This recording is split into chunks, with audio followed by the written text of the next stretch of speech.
When the woman with the big ears walked into the diner, I saw her. So did everyone else enjoying lunch at Johnny's. You couldn't help yourself. These ears were bigger than other ears, way bigger than what a human head should be capable of producing. It didn't help that she tried to cover them with long bleach blonde hair, insufficiently employing blinding brightness of neon yellow to distract from her fabulous pink conch shells. Bleach blonde may as well have been beach blonde, as her bounteous locks were defeated 2-0. A not even close 2-0. You could see that no matter how she tried, her ears would instantly and forever protrude, sticking out like billboard signs off a mountain. Even more than conch shells, I realized when the woman walked in my direction that her ears resembled 2 hands, like a person was crouching down behind her out of sight, but holding their cupped palms over her shoulders up against the left and right sides of her cranium, listening.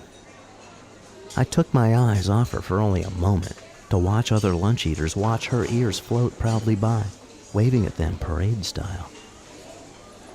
The woman didn't look around. She didn't have to. Her ears did. They watched and listened. Surely, they and the woman could see the awkward out-of-the-corner eye head tilts from embarrassed onlookers mixed in with the craning necks of the childish. Must have certainly heard the previously clinking silverware on ceramic go suddenly silent. It was like we patrons were afraid of making any noise that might give away our gawking guilt. Maybe even our thoughts. Could those ears hear me thinking about conch shells? I almost thought the woman was going to sit down in front of me in my booth. She knew that.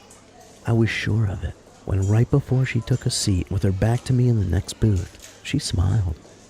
She smiled right at me, dare I say, from ear to ear.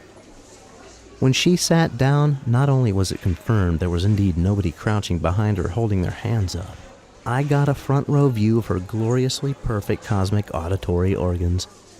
Never has such a labyrinth of inner ear landscape graced my direct line of vision. If ears are gates to the mind, I was being waved through. After she sat down, the ingestion of diner food began once again, a community orchestra of forks, spoons, and knives. Her head turned in such a way that her left ear now faced me. I fought off the urge to imagine the invention of a giant custom-rigged Q-tip.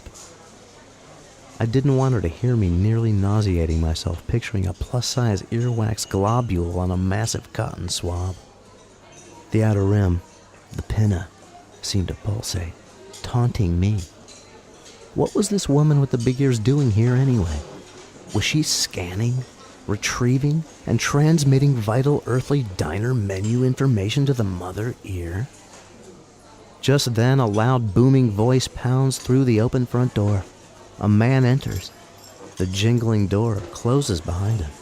Ooh-wee! It smells like a goddamn Alpo factory in here! Yelling it.